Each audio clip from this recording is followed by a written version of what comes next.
ताज्या बातम्यांसाठी पाहत रहा तीचा सागर न्यूज। कोल्हापूर जिल्ह्यात कलेक्टर ऑफिस समोर महाराष्ट्र आरोग्य मित्र संघटनेच्या कर्मचाऱ्यांनी बेमुदत संप पुकारला आहे। जोपर्यंत आमच्या मागण्या पूर्ण होत नाहीत तोपर्यंत आम्ही कामावर रुजू होणार नाही असे त्यांचे म्हणणे आहे। पाहूया त्याबद्दलचा स्पेशल रिपोर्ट। आपण पाहत आहात तीचा जागर न्यूज। गेल्या 4-5 दिवसांपासून कलेक्टर ऑफिस समोर आरोग्य मित्र कर्मचारी संघटना बेमुदत संपावर बसलेली आहे। किमान वेतन आणि मूलभूत सेवा सुविधा मिळाव्यात इतकीच मागणी या कर्मचाऱ्यांची आहे असं त्यांचं म्हणणं आहे। आरोग्य मित्र हे शासन व्यवस्थेतील दुर्लक्षित घटक आहे।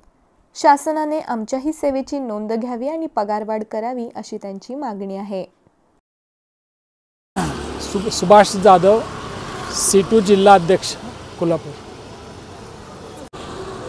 महाराष्ट्र आरोग्य मित्र कर्मचारी संघटना CITUच्या वतीनं महाराष्ट्रातले सर्व आरोग्य मित्र आपल्या विविध न्याय मागण्यांसाठी 18 तारखेपासून बेमुदत संपावरती आहेत। आज संपाचा 4था दिवस आहे।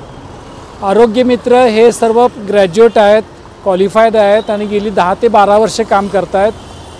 केंद्रीय आणि राज्य पातळीवरच्या आरोग्य योजनेमधून लाभार्थ्यांना सेवा देण्याचं काम हे करतायत, परंतु यांना अतिशय तुटपुंज्या पगारावरती राबवून घेतलं जातं आहे। कोणत्याही प्रकारच्या सेवा सुविधा दिल्या जात नाहीत आणि म्हणून यांना किमान वेतन मिळालं पाहिजे, मूलभूत सेवा सुविधा मिळाल्या पाहिजेत आणि अन्य कामगार कर्मचाऱ्यांना ज्या सामाजिक सुरक्षिततेच्या गोष्टी मिळतात त्या यांनाही लागू झाल्या पाहिजेत। याच्यासाठी हा संप सुरू आहे।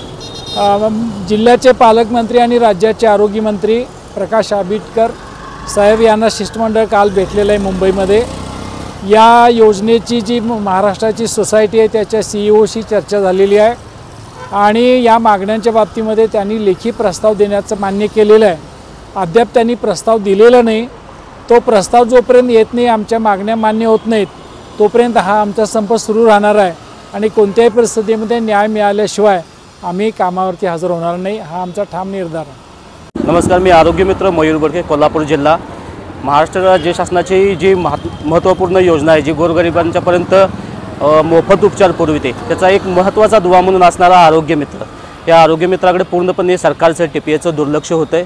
याला किमान वेतन दिलं जात नाही। सन 2012 पासून आपली योजना सुरू झाली, त्याच्यामध्ये योजनेतनं खूप मोठे बदल होत गेले। सुरुवातीला राजीव गांधी जीवनदायी योजना, नंतर त्याचं नाव बदललं महात्मा ज्योतिराव फुले जन आरोग्य योजना, आता एकत्रित आयुष्यमान भारत विथ महात्मा ज्योतिराव फुले जन आरोग्य योजना असा या योजनेचं मोठा डेव्हलपमेंट झालं। पण डेव्हलपमेंट होत असताना फक्त योजनेचं डेव्हलपमेंट झालं। योजना पुरवणारे जे आरोग्य मित्र आहेत, सेवा पुरवणारे, त्यांचं पेमेंटबाबत कुठल्याही पद्धतीचा ठोस त्यांनी वाढ केलेली नाही। त्यामुळं ही वाढ व्हावी एवढीच विनंती। नमस्कार, मी राकेश कांबळे, आरोग्य मित्र। मी योजना ज्यावेळी चालू झाली 2013 त्यापासून मी आरोग्य मित्र म्हणून काम करतो आहे। गव्हर्नमेंटने हे डिक्लेअर केलं की बाबा आरोग्य मित्र हा योजनेचा कणा आहे। कारण आताच्या चालू परिस्थितीमध्ये बघितलं गेलं जी महागाई वाढली आहे त्यामध्ये हा आरोग्य मित्रांना हा पगार हा परवडत नाही। त्यासाठी आम्ही समान वेतनासाठी हा लढा लढतो आहे। गव्हर्नमेंटने आता सरांनी सांगितल्याप्रमाणे आता अर्जुन आंबेडकर साहेब म्हणजे प्रकाश आंबेडकर साहेबांशी आता बोलणं झालेलं आहे। कारण त्यांच्याकडून जेव्हापर्यंत आपल्याला लेखी काय येत नाही तोपर्यंत आम्ही हा लढा आमचा असं चालू ठेवणार आहे। जे आमच्या फक्त मागण्या त्या फक्त मान्य व्हाव्या ही फक्त आमची इच्छा आहे। औषध सुद्धा झालेलं नाही, अजून काय नाही झालेलं आहे।